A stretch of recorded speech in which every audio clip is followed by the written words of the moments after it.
Yo, this is Deontay the Bronx Bummer Wild, the WBC heavyweight champion of the world. And I'd like to give a big shout out to CJ Goodfellow, Sports TV. Bomb Squad, baby. Our official sponsor, Greenwood Stock Trading. If you want to learn how to make some passive income, some extra money, so you can invest in your future and your kids' future, give them a call for a free 10-minute consultation, 281-760-3170. Go get to the bag. All right, man. Will Top Rank try to rob Devin Haney in the Lomachenko fight. Let's talk about it. Thumbs up the video, share the video, subscribe to the channel. Next subscribe button is the bell icon button. Hit all notifications, increase your chance to get notifications. We go live or drop video. So, you know, a lot of people, you know, say, well, Devin Haney can't punch. And, you know, and I think if it's anybody that got the knockout punching power in this fight, it's probably Lomachenko. But some people say, well, Lomachenko old and all that stuff. But my thing about the people saying, well, Lomachenko old, he had a quick turnaround from leaving a stressful situation in war and turning around and trying to get a fight in and fight Jermaine Ortiz. So that's a very quick turnaround in my opinion. So I think that's why they tried to give him as much time for the Devin Haney fight, so he can get his feet wet and he can put his best foot forward in training. Okay, so and then don't forget, you heard Bill say they fighting for their independence. So this is the last fight of a 3-fight deal. You know, apparently, you know, Bob Arum ain't put no more options until we know. Devin Haney has not signed a long-term contract with Top Rank.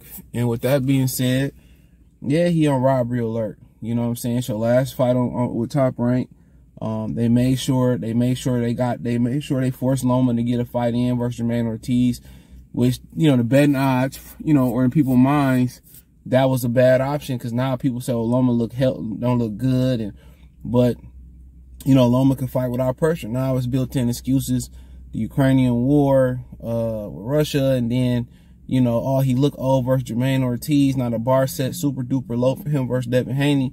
And for the most part, the pressure on Devin Haney to deliver. Ain't no pressure on Lomachenko. The sympathy was already in. So then you say he looked the way he looked versus inexperienced Jermaine Ortiz. It's like, you know, he, you know, could have lost that fight had Ortiz had some more conditioning and a little bit more experience. He more likely could have lost that fight. And people said, well, Devin Haney a few steps up from Ortiz, so he should really do what he want to do with Lomachenko. So the bar set low. It's no pressure on Lomachenko. Yeah, it's not no real pressure on Lomachenko, and, you know, for the most part, you know, him moving forward, it give him an advantage with the judges. Him going on the front foot and moving forward is an advantage. It is an advantage, you know, because they starting to score just for aggression. Even if it's ineffective, you know, aggression, they starting to score fights for aggression, for ineffective aggression, just off the fact that you moving forward. And a lot of that came in play after Canelo and Triple G won. You know, so Devin Haney, you know, gotta make his punches count. You know, he got to make his counters clean. He got to make Lomachenko pay. He got to make a glitch in the matrix. He got to turn him, you know, and he got to make this a convincing victory. Now, he said, I might just walk through Lomachenko. And maybe that is the game plan. People say, oh, you can't punch. You can't do this. You can't do that. You know, you got to treat an older man like an older man. You know, hit him everywhere. He had all them amateur fights. He is 35. You know, but I just really think, you might see what Devin Haney really made of. He might have to strap his nuts on here for real and go through some type of adversity and some type of controversy. So, especially what, you know, a lot of people believe in, how Bob get down, and just how boxing is, how boxing get down. He already down 3 or 4 points, or could be, because Lomachenko's the hottest fighter. They dictated when the fight was going to be. You know, on Lomachenko's behalf, I think you heard Devin say he not sure if it was exactly Lomachenko, but it was in Lomachenko's favor that they pushed this fight, you know, after Ramadan. You know what I'm saying? So, like I said, I think when you think about the history and how dirty the sport of boxing is, and how, you know, when money get involved and all this shit, you know, it makes it a, you know, non-organic experience. So yeah, I mean, of course, he on robbery alert. Alert, alert, alert, alert. You know, of course he on robbery alert. you know. But we'll see, and you got to know that, and you know, the best way to think about it is how Bivol did versus Canelo Alvarez. You know, I'm gonna fight my fight. I'm not gonna let it bother me if I get robbed or get robbed. As long as in my mind I know I won, I won. And when you going in situations like that, that's pretty much got to be your mindset. You know, because you start doing too much, like Tim Bradley, you take your socks off versus Manny Pacquiao, and you hurt your feet doing something that you usually don't do, or you do something different, or you want to come out and set the tone and walk through them and be aggressive. You know it's not your game. You end up like Chris Colbert on your ass. So, you know, ain't nobody can, you know, you got to be you, you know. And I think him going over to Australia kind of, you know, twice built him for this moment, to be honest. It built him to go, basically going back to Australia, in my opinion. He ain't the house fighter. And all this is designed to put Lomachenko on a pedestal. And it's really, in my mind, you know, in a lot of people's mind, just looking at the, not me personally, but looking at how the public view it, it's really a lose-lose. It's really a lose-lose for him, because if you go out there, look fantastic, and get rid of Loma, it's like, oh, Loma was old. He ain't in the pound-for-pound list no more after the Ortiz fight. He struggled. And if you go out there and let's say he beat Lomachenko in a tough fight, oh, he struggled with an old Lomachenko, he trashed, whatever. You know, if he lose, it's like, then it's like, oh, Lomachenko's the greatest fighter. We told y'all that's why he pound-for-pound #1. Look at what he did to Devin Haney. So it's like, you're not going to get no credit. But I spoke on this last night. What's so funny is when you start speaking on real shit. That's why I'm probably going to get away from talking about boxing all around. For the most part, I think I'm going to just get the fuck away from it. Because it's just some weird motherfuckers in this space, I will say. And then there's nothing really going on. So I'm hopefully, you know, with these fights coming up, Ryan Tank and Shakur and Devin and Loma, that I'm reinvigorated to want to speak about the sport, but ain't nothing to speak about. But when you start talking some real shit, motherfuckers don't want to hear that. See, they'd rather hear about what's going on with Trump, but not what's really about to go on in the United States. You know, I guess that's a good thing. It give people that really know and are in current events, to give us an opportunity to get the jump on everybody and start saving and start, you know, getting materials and getting ready for what's coming and start to prepare.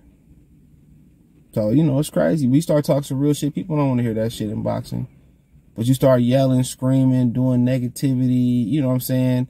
You start, you know, doing certain things. To me, boxing just got too many weird motherfuckers in it, dude. And for the amount of work and the amount of stress you put in, it ain't even worth it.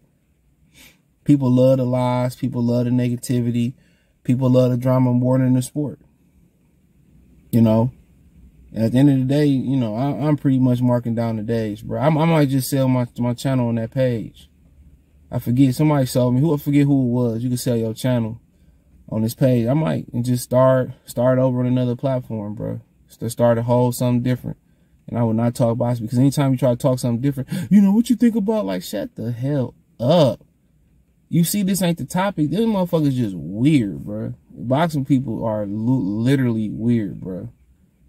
And a lot of y'all have no ambitions to meet y'all ever in life, because a lot of y'all niggas is weird.